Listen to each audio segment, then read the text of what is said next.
Hey everybody, welcome to Pop Culture Philosophers. I'm Rockin Robbie Billups, and it's time for the weekly pop culture wrap-up.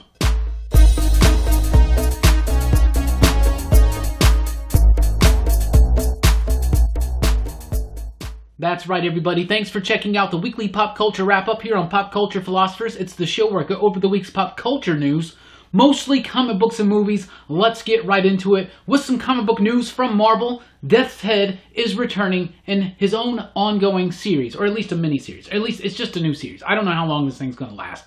However, Death's Head is back, fan-favorite character from back in those excessive, extreme 90s days, right? So it's really, really cool. It's going to be written by Tini Howard, who was just recently signed exclusively to Marvel. She's also doing the upcoming Thanos book, currently doing Forgotten Queen right now at Valiant. She does the Euthanauts, so lots of exceptional work from Tini Howard. Very excited for this. Death's Head is a really, really cool character that a lot of people have a fondness for, that grew up reading comic books in the late 80s and early 90s. An interesting thing, though, is this book is also going to be spotlighting Wiccan and Hulkling from the Young Avengers. So that's really, really cool to see them get spotlighted, to see how they're going to interact with Death's Head. Going to be kind of really, really cool. I know a lot of Marvel heads are very, very excited for that. Speaking of Marvel, War of the Realms, War Scrolls, which is a 3-issue series. It's going to have writing from Jason Aaron, from Chip Zdarsky. It's going to have a little bit of a Daredevil story. I'm assuming that's probably where the Zdarsky part's going to come in, but who knows, right? Just recently got announced that writer Ram V is doing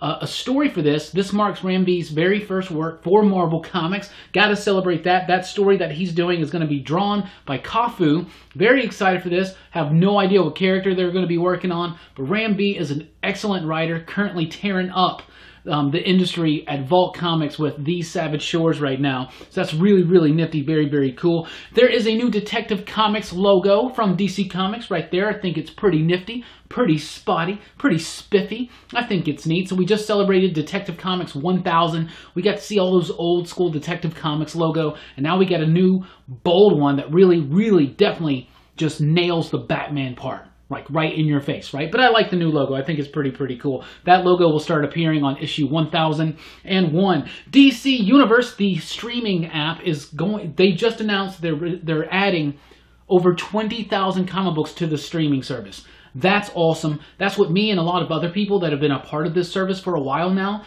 We do like the original shows. We like having some of the old school shows, but a lot of it's stuff we already have.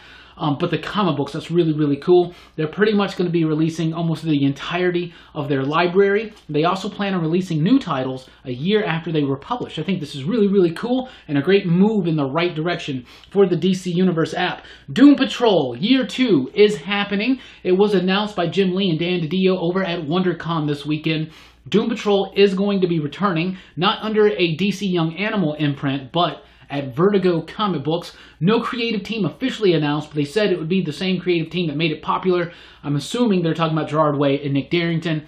I hope so, severely. I love Way and Darrington's Doom Patrol, and I'm very, very excited to see a confirmation that Doom Patrol is returning at some point in the hopefully not too distant future. Got a couple Power Ranger book announcements here. Cena Grace is joining Ryan Parrott over on Go-Go Power Rangers for the Necessary Evil story. So Parrott's moving over to Mighty Morphin Power Rangers. I'm very excited for that. But Cena Grace is joining him, and together they're going to be continuing on the Go-Go Power Rangers series. And it looks like it's going to be starting again, or refocusing now when Tommy has joined the team as the Green Ranger, because as Parrott moves over to Mighty Morphin, Tommy will be becoming the White Ranger. So they're going to be doing this big Necessary Evil story and tying it in there, whatever. That's really, really cool. There's a graphic novel that was announced. It's coming out this October. It's going to be written by Paul Allore with artwork by Giuseppe Cafaro, and this is going to be focused on the Psycho Rangers. That's really, really cool. Power Rangers Psychopath. That arrives in October.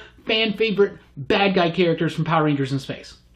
Super cool. They seriously have some of the best Sentai costumes ever. Absolutely. Let's move over to Marvels and TV. We're talking about the DC Universe streaming app. Well, after Swamp Thing, which we just got an announcement that Swamp Thing is going to premiere on May 31st, presumably the week after Doom Patrol wraps up. But after Swamp Thing, we're getting Stargirl. They just released the first image of Stargirl from the show. It looks exactly like the comic books. It looks spot on. It's exactly like the comic books, like the Smallville version of the character was not Smallville. It's not Smallville, it was The Legends of Tomorrow, right? But it doesn't look quite as doofy to me. I don't know.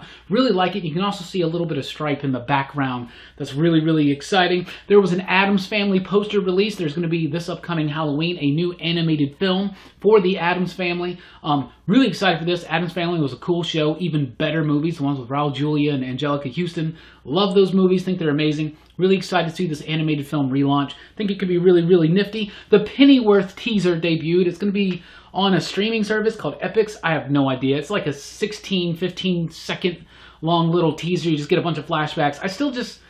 A Pennyworth show? Really? Really? All the stuff that we could do, and we're doing a Pennyworth show? But whatever, it could be cool. I mean, you don't know any, you don't really learn anything from the teaser at all. It's okay. Jai Courtney, who portrayed Captain Boomerang in the Suicide Squad movie, has said that he will be returning for James Gunn's The Suicide Squad.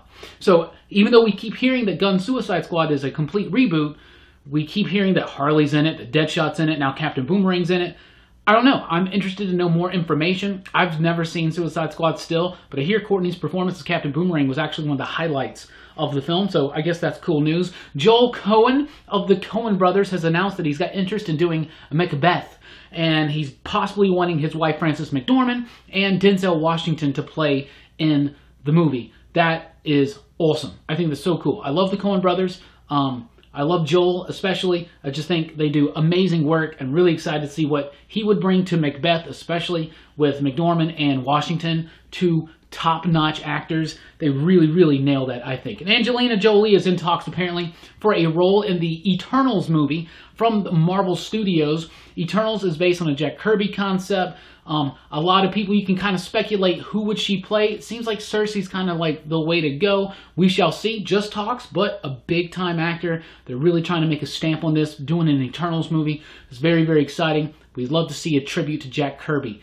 in there, by the way. So that's what we got for you this week. What's coming up here at Pop Culture Philosophers? Tonight, we got the live stream, Robbie Rants Live, 7 o'clock U.S. Central Time. So be here for that as we talk about comic books, movies, pop culture, and a whole lot more. Got an early advance review of Queen of Bad Dreams arriving at some point this week.